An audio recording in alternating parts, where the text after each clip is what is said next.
आज की वीडियो में हम इस सवाल को देखेंगे कि क्या किसी और की स्ट्रेटेजी से हम प्रॉफिटेबल हो सकते हैं। तो देखिए, आज की वीडियो में आपको स्टॉक मार्केट से रिलेटेड जो मिथ होती हैं, अफवाहें होती हैं, उसके बारे में भी हम बात करेंगे। उन सभी को हम दूर करेंगे और इस सवाल को भी हम जानेंगे, समझेंगे कि क्या हम किसी और की स्ट्रेटेजी से प्रॉफिटेबल हो सकते हैं। उसके लिए पहले हमें ये समझना पड़ेगा कि स्ट्रेटजी बनती कैसे है। देखिए, इस वीडियो में मैं अपना एक्सपीरियंस शेयर करूंगा, मेरी ऑब्जर्वेशन जो हुई है अब तक, मैं वो सब आपके साथ शेयर करूंगा कि देखिए, स्ट्रेटजी जो बनती है उसके पीछे जो इंपॉर्टेंट रोल होता है वो होता है कंसेप्ट का। किसी भी स्ट्रेटजी के पीछे उसके जो बेस रहता है, उसके जो फंडामेंटल्स रहते हैं, वो बहुत स्ट्रांग होने चाहिए। जब तक आपको उसका बेस नहीं पता, उसके कंसेप्ट नहीं पता कि स्ट्रेटजी बनी किस चीज़ से, तब तक आपके लिए वो बेकार है। तो अभी हम देखते हैं कोर कंसेप्ट क्या होता है। देखिए, उससे पहले एक इंटरेस्टिंग सवाल आपसे पूछता हूँ, ये मैंने कहीं पढ़ा था। देखिए, ये बताइए कि लाइब्रेरी किस चीज़ से बनी होती है।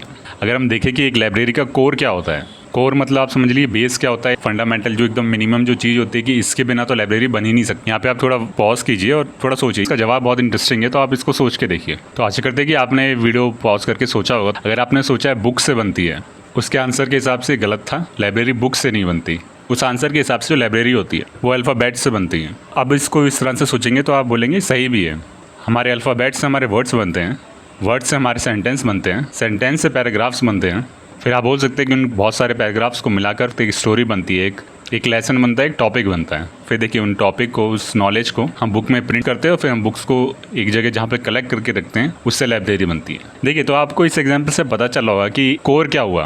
अगर देखिए, स्ट्रेटेजी अगर एंड रिजल्ट है तो हमें फाइंड करना है उस स्ट्रेटजी के पीछे का कोर कंसेप्ट क्या है। देखिए, जैसे मैं प्राइस एक्शन को जानता हूँ और उसके ऊपर ट्रेड लेता हूँ, जिस कंसेप्ट से मैं चार्ट को रीड करता हूँ, उनके कुछ कंसेप्ट हैं, कोर कंसेप्ट है। देखिए, वो मेरे एक्सपीरियंस और ऑब्जर्वेशन के हिसाब से वो मैंने सीखे हैं। आपको मार्केट को टाइम देना पड़ेगा, तब जाके आप वो कोर कंसेप्ट अपने खुद के बना पाओगे। ठीक है, जैसे कि आप ये देखिए, सप्लाई डिमांड का कंसेप्ट लीजिए। देखिए, ये कोर कंसेप्ट तो ऐसा है कि ये आपकी स्ट्रेटजी में होना ही चाहिए। अब जैसे आपने पकड़ लिया कि एक सप्लाई डिमांड का कंसेप्ट है, तो अब आपको स्ट्रेटजी बनाने के लिए ये कंसेप्ट जैसे आपको समझना है। देखिए, सप्लाई डिमांड में जैसे आपको एक सिनेरियो पता होंगे, मान लीजिए यहाँ पर एक पर्सन है ए, तो इसके पास क्या है, इसके पास सप्लाई बहुत है।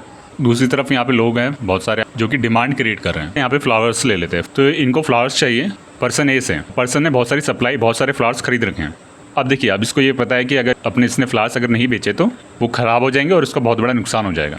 अब देखिए, प्राइस यहाँ पे कैसे फ्लक्चुएट करते हैं। फ्लावर्स का जो प्राइस होगा किस तरह से बिहेव करेगा सप्लाई और डिमांड से, ये एक कोर कंसेप्ट है। और ये आप माइक्रो इकोनॉमिक्स में देख सकते हो और रोज़मर्रा की ज़िंदगी में आप देख सकते हो इसको। अब मान लीजिए जो सप्लाई है वो डिमांड से कम है। देखिए, सेलर को पता है कि डिमांड बहुत ज़्यादा है, तो इसका मतलब ये है कि वो कोई भी प्राइस सेट करेगा, वो तुरंत ही उसका ऑर्डर फुलफिल हो जाएगा। अगर मान लीजिए उसने 100 रुपीज़ में बोला तो लोग 100 रुपीज़ में बाय कर लेंगे। अगर उसने 150 बोला, लोग 150 में बाय कर लेंगे, क्योंकि डिमांड बहुत ज़्यादा है और सप्लाई कम है। देखिए, ये बिजनेस में तो ये होता ही है। उसने बहुत ज़्यादा सप्लाई में ले लिया, उसने बहुत ज़्यादा बल्क में ले लिया और उसकी सप्लाई बढ़ गई है। इसका मतलब ये हुआ कि उसको पता है कि अब डिमांड आ नहीं रही है। देखिए, अब जो उसने बल्क में सामान लिया है उसको निकालना पड़ेगा और वो कोशिश ये करेगा कि किसी तरह ब्रेक इवन तक पहुंच जाए। पता चल रहा है कि अब डिमांड तो बिल्कुल आ नहीं रही है, कि जल्दी से जल्दी इसको निकालने तो ये सारा सामान खराब हो जाएगा, कम से कम कुछ तो वो रिकवर कर पाए। अब ये होगा कि आप बोल सकते हैं पावर अब डिमांड साइड में आ गई, बायर्स के पास आ गई। अब वो बायर्स कितना ही प्राइस बोलेंगे, सेलर को मजबूरी में उसको सेल उसको करना ही पड़ेगा, क्योंकि अब वो सेलर फंस चुका है। ये फर्स्ट केस में सेलर के पास पावर थी, अब सेकंड में यहाँ पे बायर के पास पावर आ गई है। देखिए, अब ये जो कंसेप्ट है ये बहुत कोर कंसेप्ट है। कोई भी स्ट्रेटजी देखिए 2 दिन में नहीं बनती है और ना ही कोई 2 दिन में वो स्ट्रेटजी सीख सकता है। ऐसा बिल्कुल नहीं होगा कि 2 दिन में आप वो स्टडी सीख जाएंगे और अगले दिन से आप प्रॉफिटेबल होंगे, ऐसा बिल्कुल नहीं होता। ये बहुत बड़ी मिथ है स्टॉक मार्केट की। तो आप कोशिश ये कीजिए कि आप स्ट्रेटजी बनाइए और उसे कोर कंसेप्ट देखिए। अब कोर कंसेप्ट ढूंढने के लिए आप देखिए, आपको स्टडी करनी पड़ेगी, आपको रिसर्च करनी पड़ेगी, आपको सर्च करना पड़ेगा, तो आपको कुछ बेसिक कंसेप्ट पढ़ने पड़ेंगे। देखिए, इस चैनल पर शुरू से ही मैंने कोशिश करी है कि मैं इन कोर कंसेप्ट को क्लियर करते हुए, क्योंकि देखिए, मेरे जो कोर कंसेप्ट है मैंने उससे एक स्ट्रेटजी बना रखी है जो मेरे पर्सनैलिटी के हिसाब से मुझे सही लगती है। पर क्या पता कि इन्हीं कोर कंसेप्ट को लेकर आप अपने खुद की स्ट्रेटजी बनाए जो आपको अच्छी लगती हो। देखिए, मेजॉरिटी जो लोग हैं वो इसी चीज़ में फंस जाते हैं, उन्हें सिर्फ स्ट्रेटजी दिखती है, वो अपना टाइम कोर कंसेप्ट पे नहीं डालना चाहते। अगर आपको एक बार ही कोर कंसेप्ट याद हो जाते हैं या फिर एक बार आपको कोर कंसेप्ट समझ में आ जाते हैं, तो देखिए फिर आपके लिए स्ट्रेटजी बनाना बहुत ईजी हो जाता है। तब वो स्ट्रेटजी बहुत बड़ा पार्ट नहीं होता है। जैसे कि मान लीजिए आपने बचपन में अल्फ़ाबेट्स पढ़े होंगे, ABCD आपने सबने पढ़ा है और सबको याद भी है। अब ये आपका कोर बन चुका है, तभी आप वर्ड्स को अच्छे से समझ पाते हैं, उसको पता कर पाते हैं कि हाँ ये वर्ड्स क्या है। देखिए, इसका सोल्यूशन क्या है। अब से इस वीडियो को देखने के बाद से आप ये देखिए कि इसका कोर कंसेप्ट क्या है। कोई भी आप यूट्यूब चैनल फॉलो कीजिए, बस उसको ब्लाइंडली फॉलो मत कीजिए। देखिए, आप कोई भी वीडियो देखते हैं तो उसके पीछे ये जरूर जानिए कि इससे आपके कोर जो कंसेप्ट है उसमें क्या इंपॉर्टेंस मिली है, क्या वैल्यू ऐड हो रही है। देखिए, अगर आप बिगिनर्स हैं तो आप स्टडी के पीछे मत भागिए। क्योंकि देखिए जब आप डेस्परेट रहेंगे स्ट्रेटजी के पीछे तो क्या होगा कि जो मार्केट में बहुत लोग स्कैम करते हैं, फ्रॉड करते हैं, फिर आप उनके चक्कर में फंस सकते हैं। वहाँ पे आपका बहुत ज़्यादा नुकसान हो जाएगा। देखिए जो फ्रॉड और स्कैम होता है उसकी जो क्रिएशन होती है, लोगों के अंदर जो डेस्परेशन होती है उसके ऊपर होती है। किसी टाइप का स्कैम करते हैं, वो दिखाते हैं कि मेरे पास ये स्ट्रेटजी है जो इतनी प्रॉफिटेबल है, फिर वो आपसे कुछ पैसे मांगते हैं, आपको स्ट्रेटजी देते हैं और कुछ भी स्ट्रेटजी में कुछ होता नहीं है। क्योंकि देखिए अगर आपको स्ट्रेटजी मिल भी जाएगी तब भी आप उसको चला नहीं पाएंगे। देखिए उसके पीछे कोर कंसेप्ट किसके ऊपर बेस्ड है वो सब नहीं पता है, और खासकर प्राइस एक्शन जो स्ट्रेटजी होती है उसके पीछे तो कोर कंसेप्ट को बहुत अच्छे से समझना और बहुत अच्छे से प्रैक्टिस में आना चाहिए।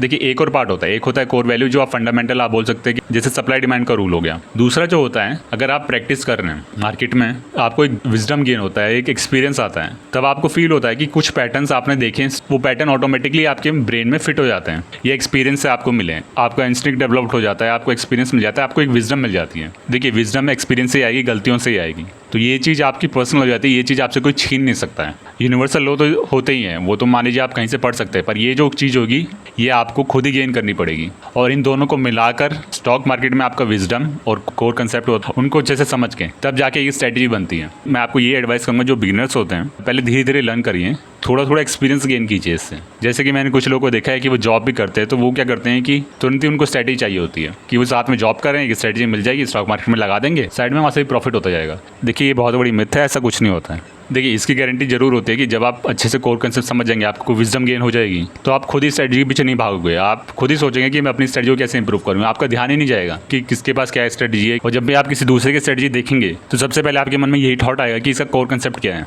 किस कंसेप्ट के ऊपर ये स्ट्रेटजी बनी है।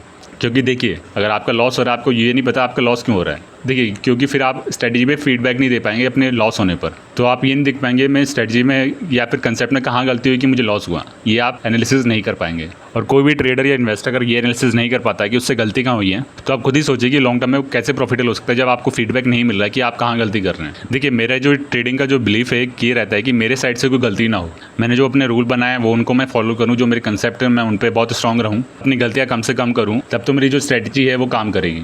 और कहीं मुझसे गलती होगी तो मेरे पास एक फीडबैक लूप होता है कि हाँ मैंने यहाँ पे गलती कर दी। और कुछ होता है कि मान लीजिए न्यूज़ के कारण मार्केट रिवर्स चला गया या फिर कुछ हो गया, उससे आपका लॉस हो गया, तो देखिए ये तब आप बोल सकते हैं कि मैंने सारे अपने रूल फॉलो कर। तब आप एक हल्का सा क्वेश्चन मार्क डाल सकते हैं कि क्या मेरी स्ट्रेटजी वो मूव पकड़ पाती। तब आपके पास एक क्यूरियोसिटी रहेगी, तब आप वर्क करेंगे अपने कंसेप्ट पे, अपने बिलीफ्स पर, अपने विजडम पर, उनको आप देखेंगे, तब आपको एक फीडबैक लूप मिलेगा। पर अगर आपको देखेंगे कि कभी कभार कुछ मार्केट में न्यूज़ आ जाती है, देखिए मार्केट बता के मूव नहीं करता है, कुछ ना कुछ उसमें एक एलिमेंट कभी ना कभी आ ही जाता है कि वो मार्केट एकदम से रिवर्स कर जाता है। वहाँ पे आपको स्टॉप लॉस है आपके पास, जब आपको प्रॉफिट हो तो उसका क्रेडिट आपके कंसेप्ट पे जाना चाहिए कि आपने मार्केट को अच्छे से रीड कर, तब आपको एक प्रॉफिट मिला है, तब आपको एक हैप्पीनेस मिलेगी, खुशी मिलेगी, तब आप उस पर और वर्क करेंगे और रिसर्च करेंगे। देखिए मेरा ये मानना है कि इसी तरह से हम प्रॉफिटेबल बन सकते, क्योंकि देखिए ट्रेडिंग ऐसा नहीं है कि किसी ने बता दिया कुछ दिन में और हम सीखे और हम प्रॉफिटेबल होना शुरू हो गया, ऐसा बिल्कुल नहीं होता। ये आपको लर्न करते रहना है। मार्केट में कुछ ना कुछ चेंजेस आएंगे, मार्केट में कुछ ना कुछ चेंज होता रहता है, तो आपको अपडेटेड रहना पड़ेगा, आपको चेक करते रहना पड़ेगा। और ये चीज़ आप किसी और की स्ट्रेटजी पे नहीं कर सकते जब तक आपको यही नहीं पता हो कि उसके पीछे का कोर कंसेप्ट क्या है। देखिए ये मैं जरूर मानता हूँ कि कुछ लोग जेन्युइन लोग भी होते हैं, उनका फोकस रहता है कंसेप्ट बताना,